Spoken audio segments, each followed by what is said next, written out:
we are attempting to show people how it's supposed to look, a healthy working relationship between artists and executive. We all now got platforms we can share to enhance this overall thing of ours. Those long rides from those shows in those country towns, I soaked up game. Do you get to a point where you don't give a fuck that they think you a sellout? Because the giving a fuck about it is what makes it like an important thing. 49ers represents the gold rush. I want to see the gold rush again, but with the talent. I want to see people coming to see what the Bay Area really, really has to offer. Check, check, check, and we back. I told you funky motherfuckers, my intros will not be boring. I'm never starting off my show with, welcome back to This Ain't For Everybody. And today's guests, we have some independent legends that don't even know. We're not doing that shit. This is family. This is family right here. Back, and we home for the Super Bowl. I got a lot of important people I want to introduce you guys to. First off, we're going to start with my brother Neo the Gift down there. Yes, sir. Let's make some noise for Neo the Gift. Yeah, King NTG, Richmond, California's finest, man. Neo the Gift was somebody that inspired me. So when you guys hear the way I rap, when y'all see me present myself, this guy put me under a label called SNF without a contract, none of that. Just gave me a shot when I was a 16, 17-year-old kid looking for myself and trying to find myself. And he was the first person I seen go to China, go to different places to where the world accepted him as a rapper. And I knew I could do the same thing, so I always looked up to this guy. And I know he took a hiatus for a minute, but he's back dropping music, and we're actually shooting a video tonight for a song that we did. Sir. Yeah, so that's going to be dope. And I also got my brother Willie Joe. Let's make some noise for Willie Joe. Sir. Bay Area legend right here. Willie Joe is somebody I always say was never scared to grow into the next version of himself. A lot of people know Willie Joe as a rapper, a successful rapper. When we think of Bay Area music, I don't think it's not too many people that don't know I'm from the Bay, bruh. And that came from Willie Joe. And Willie Joe took his talents to Atlanta and partnered with DJ Drama and Generation Now and created a lot of great things for himself on the A&R management side. Has broken a lot of artists. Got a lot of love and respect for this brother. So let's make some more noise for Willie Joe. My dog. And last but not least, man, I got my brother Ken, man, who I know I probably annoy Ken because I probably call Ken twice a day, whether it's a drunk idea I have or it's my most sober thoughts. I'd be like, Ken, you know what we got to do? We got to start an app. We got to start a platform. We got to do this. But Ken always pick up, man, and Ken has been somebody that's built out a lot of artists, whether it's been working at Sick With It, working at creating his own label, working with OMB Peasy, working with different artists around the world and helping these artists break themselves. And he's also invested a lot of money into these artists. So let's make some noise for Ken Swanson in the motherfucking building. We here, man. We here. And I wanted to get us together. I knew everybody was going to be here. I had everybody coming through. I said, why not us have a conversation? For sure. It was recently a conversation we seen go viral with Brother Rab. Shout out to the No Vultures platform. Yeah, my brother No Vultures. Stretch, Big Rich, Danielle, the boy Dame, Chuck. Shout out to all of them. And when I seen the interview, I thought it was dope. And I was like, damn, we need more of this because the Bay Area needs more media. We need more things highlighting what it is we do here so the world can understand us. But one thing I wanted to touch on, because I felt like that conversation was mostly about like what artists can do better, right? And I wanted to look at it from a perspective of if we take artists out of the equation, right? And we know we got enough talent here. We know it's talent here. You got people like Neo, people like myself, people like La Russell. We know it's talent here, right? But where's the development, or what does it look like if we take talent away? Who's developing the A&Rs, the producers, the executives, the institutions? Who's developing the next empire? And we're going to start with you, Willie. Okay. What should developing the next A&R management team, what should that look like from your experience of working close to someone like a DJ Drama? One, I think it's not being afraid to give a shot to something that don't got like clout to it, like something that you just see potential in. Like a lot of people don't want to touch something until everybody else kind of accept it. And if you have a ability to rock with something before, then you can kind of like be in the space that you're saying. Yeah. What would you say about that? I agree to a certain extent. Me and Willie, we talk every morning at about 6, 7 in the morning. Yeah. So I agree to a certain extent, but when someone else is investing their time and money into you, they want to know if it's going to work. Because I've been a person on the other end who invested my money, Yeah. arguing with my wife. Yeah. Like, what is this doing? You know what I'm saying? So Yeah. you kind of want to see if they're going to work as hard and if people gravitate to it just a little bit. Yeah. And like you just said, investing your money, right? Investing your time. What's some of the things most artists don't understand that as an executive, as a manager, as your own institution, that you got to invest in that they don't understand that comes out of your pocket? Shit, man, it's everything. Forget the money. It's literally the phone calls, being a therapist. Like everybody ain't like a Neo who's mature, who's, you know what I'm saying? So when you're dealing with certain other artists, you gotta, whether they catch cases, depending on type of genre they're in, you there. Forget helping with the lawyer. I gotta go to court. I got court at 9 in the morning because you got court at 9 in the morning. Yeah. Because I'm the type of person, I'm gonna be there. Yeah. And I done wrote it out with all my artists. You know what I'm saying? They didn't call cases. Do you look at your artists as like not just your artists, like your friends?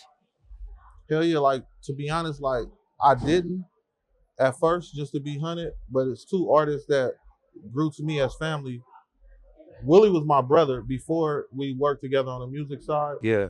And then Peasy is like, you know what I'm saying? That's my brother. That's my family. That ain't my artist. Yeah. That's my partner. That's my brother. You know what I'm saying? Nah, Peasy, man. Shout out to Peasy. That's my brother, Peasy too. Man. We became brothers through you, so I love Peasy. Neo, man, as somebody, you've seen probably about 3 different generations of this thing. For sure. Right? From the hyphy movement to the HBK movement to creating your own movement to seeing people like me and La Russell, you know what I'm saying, kind of do our own thing. As somebody that's kind of seen different eras of it, what do you feel is the one thing as artists we can do better to bring more awareness to the Bay Area? As an artist, you know, we're born with talent, right?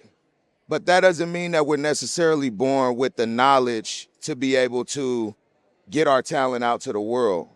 I think that where the game started to kind of take a shift was when the artist development was taken away from the labels. A lot of guys don't know how to cultivate their own gift and turn it into a business. And I think that there has to be a connect between, you know, the guys who are outside of the creating process. We used to be about discovery. I think that let's talk about it. A lot of people don't put the emphasis on discovering new talent. We just kind of stumble upon it. And there's expectations now because a lot of hustlers made it in this industry. And so if you thinking hustle, you think it turn 1 into 2 and as fast as possible. And so there's no curating and cultivating in that's a process. When you're growing something, like you're growing a garden or something like that, that takes time.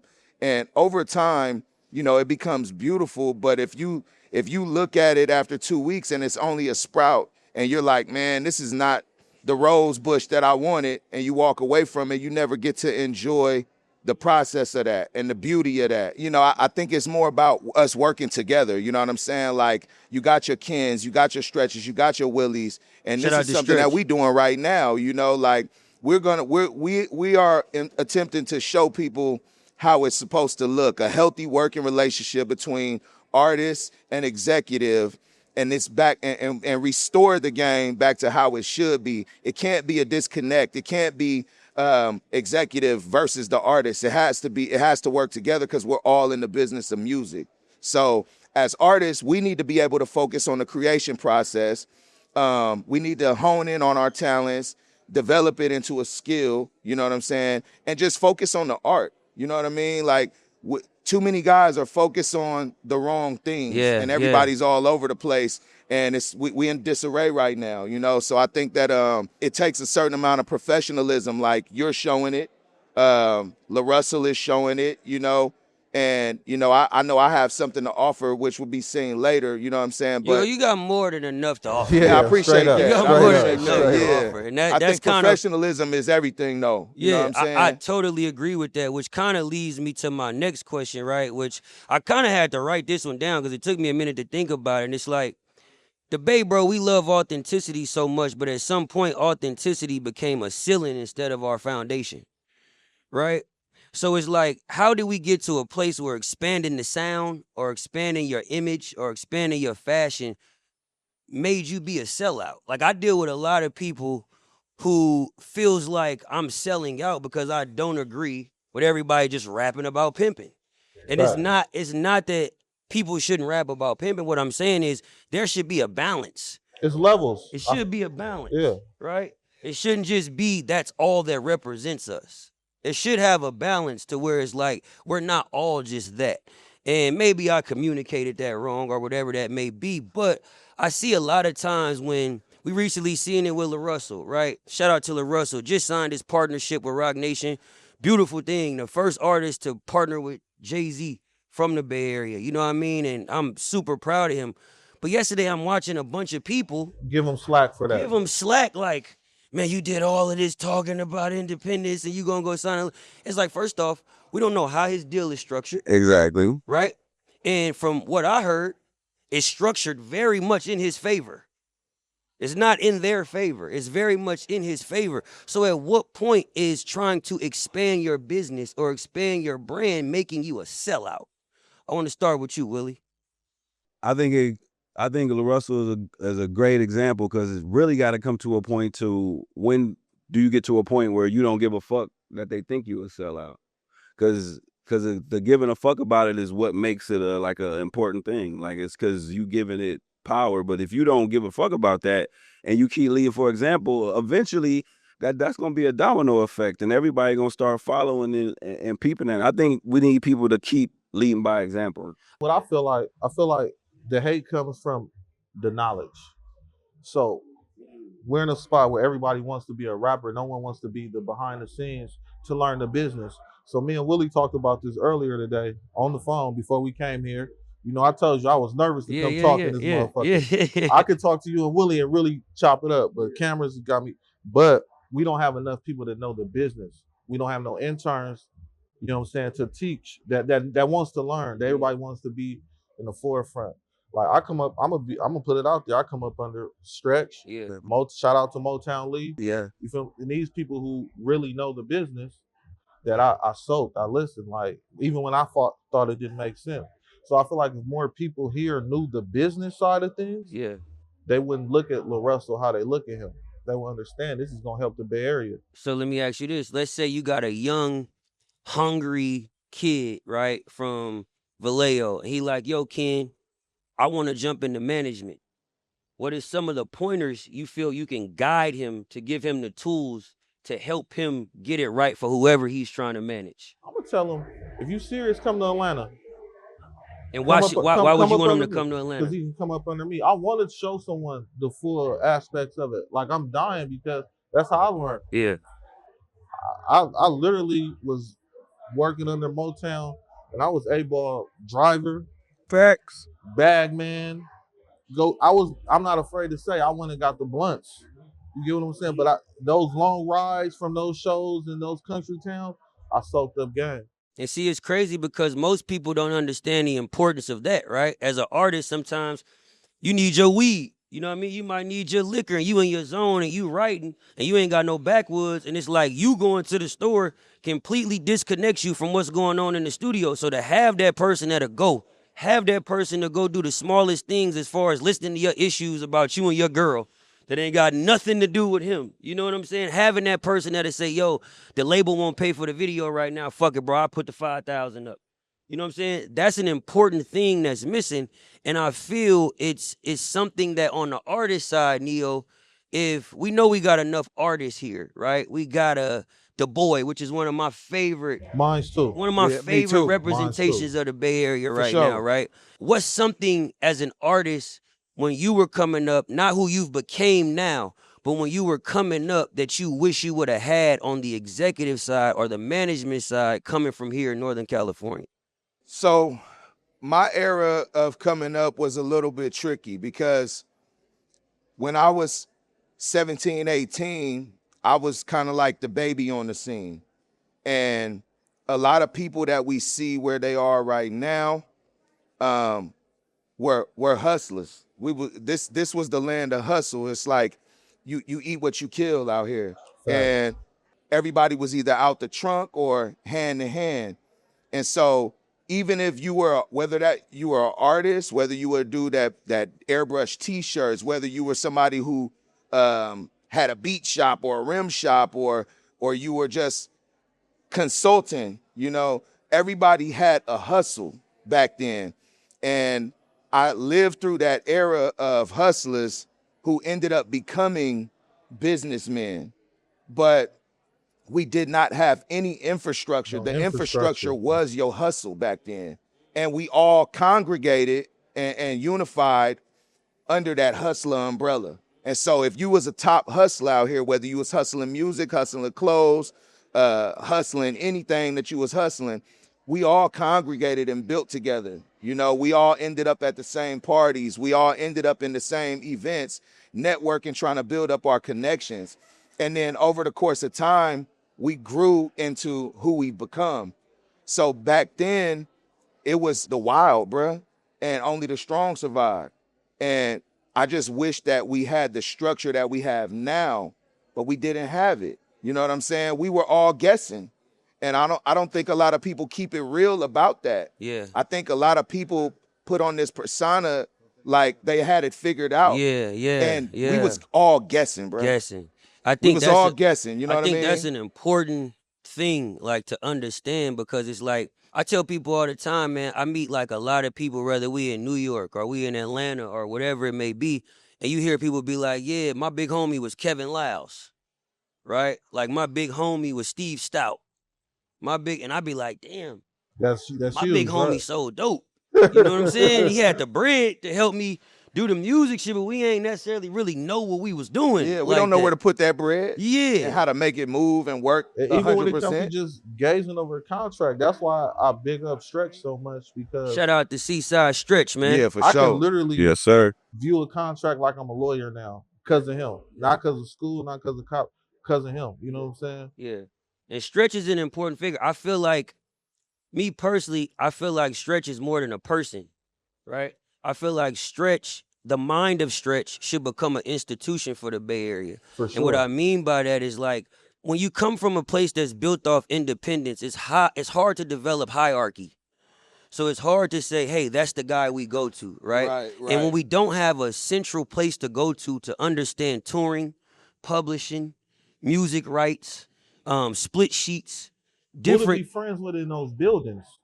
Because people think the A&R. Nah, you need to know who over finance. Is this company a Exactly. net 30, a net 15, a net 4? How you gonna get your bread? Like, I didn't even know all of these departments were in these buildings. And I think that's something we need here. I know we have an empire. I feel like we have two new systems that's been built here. One is Empire, the other is Good Company. For sure. I feel like those are systems that artists can come through, not infrastructure, systems, right? To be able to funnel things through. I think we need a centralized system, in my opinion. In my opinion, I can be completely wrong. I think we need a centralized system that breeds middle tier talent, right? So someone who can't necessarily go to Ghazi and get a deal right off, based off their music, they might need to work on the hook or make the beat a little better or whatever. Who do they have to take them to a different producer to say, yo, make these drums hit a little bit harder? Right. Who do they have to take them to a publicist to say, hey, make sure this gets on academics, make sure this makes Say Cheese and all these things? So I think one of the main things that we need to develop, and I'm kind of working on it on my end, is developing some type of system to where if we can find something, we can develop it to help it get upstream by Empire, by a Good Company, or by an Atlantic Records or Generation Now, you know what I mean, or whatever it may be. Yeah. But before we get out of here, what's one thing you guys in the next 10 years would like to see happen for the Bay Area? I like to see, one, let's keep moving forward, but two, like, let's champion the ones that's doing it right. Yes. I think we ignore people. Like, we have conversations of what we need to do better. How can we get these artists more out here, when there's a whole bunch of examples of artists that are doing it right, that are out there. They might not be your cup of tea, is why you don't support it, but we need to all learn how to get behind it. things Yes. Whatever's that are winning moving. at the time. Yeah. I mean, like, right, Red Lotus. It's like Yeah. it's all kind of people that's moving in their kind of way, and we should always be able to support that. Like, I 1000. That was a point of me starting the stream. Was because it's like, fuck it, I'm gonna take the initiative as an artist, you know what I mean, to have certain conversations, to praise certain things that like most people want, And not to to show cut them it's you off, okay. bro. We need people like you, straight up. yeah, Like, that's what I was telling him earlier. straight up, bro. Like, man, I want to do this. I'm finna hook you up directly with.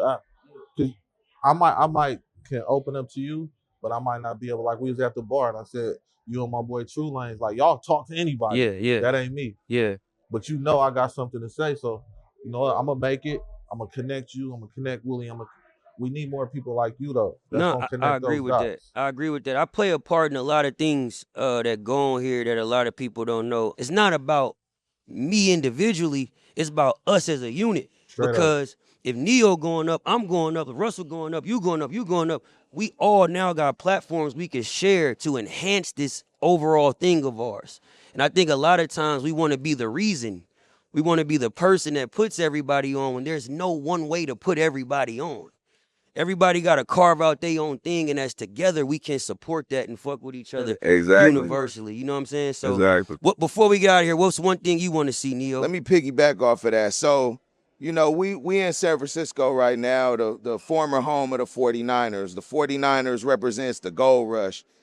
I want to see the gold rush again, but with the talent. I want to see people start coming in waves and coming to see what the Bay Area really, really has to offer. Yeah. Because it's a lot of hidden gems here. It's a lot of gold bars here to be picked up. And y'all missing out. Yeah. You know what I mean? When Yeah. you got guys like me and Symba who've been closely aligned for over 10 years. Yeah. And we go out and make our own way. Yeah. But like I said, it's the home of the gold rush. I need people to understand what is here. Y'all need to come back to the Bay Area industry. Come check out and start discovering again. Put boots on the ground. But not the to Bay cut Area you off, respect Neo. boots on the ground. Not you know to what I'm cut saying? you off. We got to take responsibility of that because absolutely. we got to Yeah. control our own media. For sure. So a lot of our OGs out there, we know a lot of famous street legends, right? They're currently letting AI-generated content tell their story. Tell their story, yeah. I'm watching Swamp Stories lie about a lot of people's stories we grew up watching for content. We need them to tell those stories on their platforms. I love History of the Bay. I love Bay Area Alert. I love Team Bay Area. I love No Vultures, bars. Shout out No Vultures, too. Everything that's going on because we need those things as representations for the world to see what we mean. You know what I mean? So I think a lot of us got to not just want to be rappers, man. Start your platform. I told somebody that had a problem with what I said about pimping. I said, pick up your phone and talk about it, nigga. You know what I'm saying? Tell your perspective of it. You know what I mean? Because you'll rally up people that want to hear what you got to say. And through that, we talking to our people. So I think that's one thing we got to do is just get on one universal according. Hate to cut this short, man. We got a lot of shit to get to, but we will continue this conversation very soon. Want to give a special shout out to my brothers for coming through. Willie, Joe, Neo, The Gift, Ken Swanson, man. Let's make some noise for them. We'll see y'all soon. This ain't for everybody.